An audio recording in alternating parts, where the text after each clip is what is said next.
Maraming nagtatanong, paano daw napababa ni PBBM ang presyo ng bigas?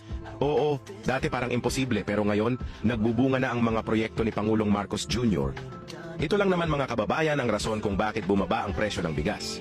Una, si PBBM ay namahagi ng mga makabagong makinarya sa ating mga magsasaka mula sa traktora, mechanical dryers at combined harvester para mas mapabilis at mapagaan ang produksyon ng palay.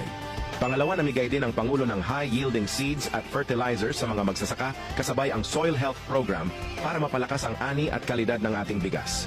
Pangatlo, nagtayo si PBBM ng mga solar-powered irrigation projects na nagbibigay ng sapat at tuloy-tuloy na patubig kaya kahit tag-init, tuloy-tuloy ang pagtatanim. Pang-apat, nagtayo din ang Pangulo ng mga modernong rice processing centers para siguraduhin ang kalidad ng bigas at mabawasan ang pagkalugi ng mga magsasaka. Ilan lamang ito sa mga programang isinulong ni PBBM na nagpatibay sa rice industry ng Pilipinas at nagresulta sa pagbaba ng presyo ng bigas.